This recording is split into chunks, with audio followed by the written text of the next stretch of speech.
What's up, y'all? It's your boy eBay Predictions in the building, and I'm gonna be breaking down Thiago Santos versus Glover Teixeira, the main event.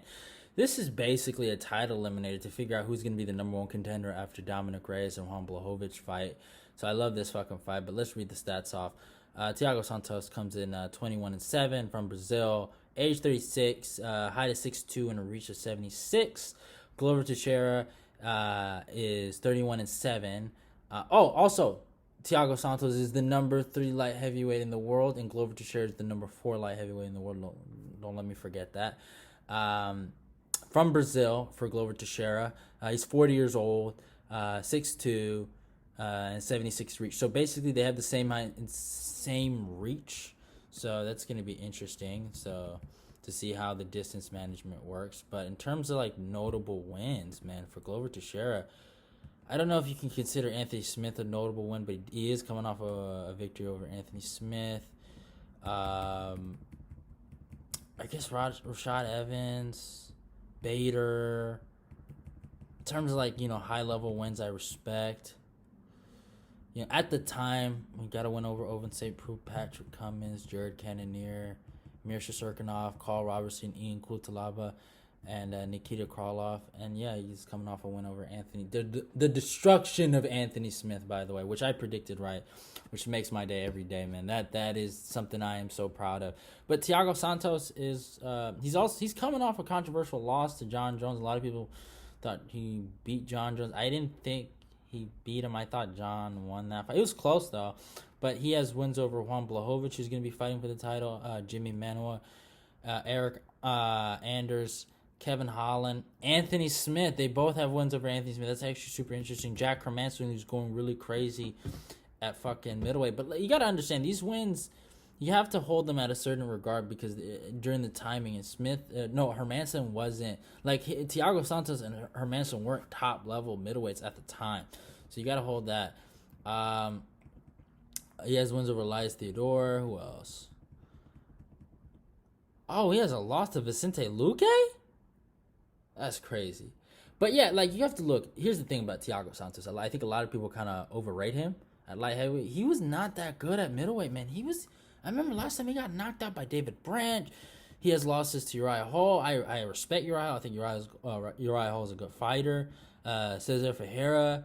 Fucking Gegard Mousasi. Dude, Gegard Mousasi sat him down. So when people hate on what's his name? Steve Coker, right? For the promoter for Bellator, for saying that he has the best light heavyweight division. Yeah, look at the guys. Like Phil Davis, he has wins over fucking Glover Teixeira, who's fighting, and Alexander Gustafsson. And Lyoto Machida was a ranked middleweight at the time and a former light heavyweight champion. Like, obviously he's a little degraded, but still, like, I don't. And Corey Anderson was the number 4 light heavyweight in the world and has wins also over Glover Teixeira. That's another thing. So, when he says stuff like that, you got to look at the perspective. I don't think he has the best light heavyweight division in Bellator. I just think both divisions aren't at the peaks that they used to be. I'll say that. But yeah, I guess notable wins for Thiago Santos. But I love this fight, y'all, man. This is a fucking great fight. In terms of advantages, I would say I think Thiago Santos has an explosive advantage, especially in that first round.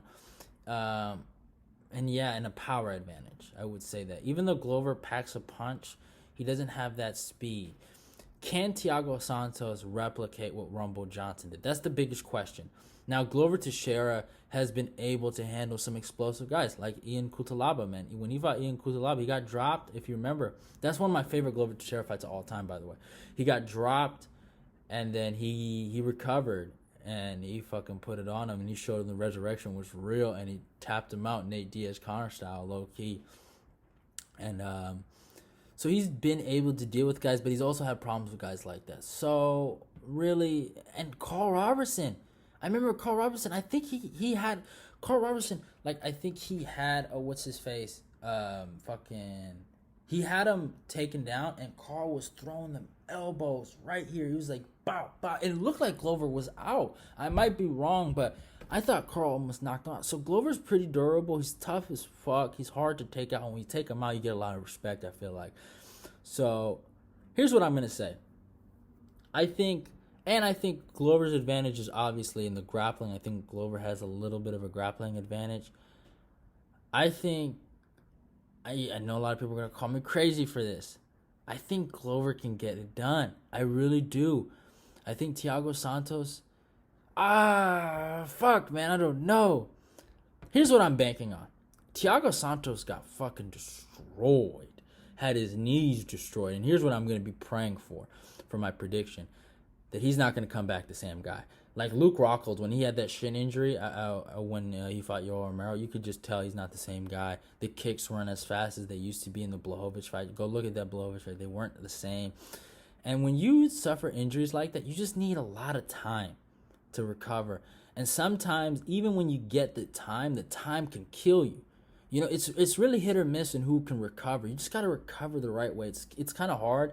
Like, there's no number one right way to do it. You got to respect the rehab. I'll tell you guys this. I was coming off a Liz Frank injury, and that fucking sucks, man. And it took a long time for me to get in shape. I kind of got fat. I ain't gonna lie, but because I just wasn't moving around and I was eating a lot of bullshit, right? I don't know what kind of Thiago Santos we're gonna see. It really depends on what he looks like at the fucking scales. He might be just jacked and chiseled and fucking just destroys Glover Teixeira and makes me look like an idiot. But I don't know. I don't think Thiago Santos is going to come 100%. I didn't think he was that good at middleweight. I remember now maybe he is pretty good, but he wasn't. Like, he was on a 3-fight win streak and then gets knocked out by David Branch, and I think that's what killed it for him. He stopped. He left. That's when he left middleweight. He was ranked. He was lower ranked. He was never that guy. So it is what it is. Glover Teixeira, was that guy at light heavy. Fought for a title. Fought John Jones. He's always been a perennial top 5 guy, and showed it against Anthony. He reminded Anthony fucking Smith that there's levels to this shit. And I think Glover Teixeira is gonna remind Thiago Santos that there's levels to this shit. So I'm gonna go Glover Teixeira. I probably might eat shit on this. If you fucking disagree with me, I got no problem with that. In the comments. Tell me how y'all feel. eBay Predictions is out. Like, comment, and subscribe, and see y'all.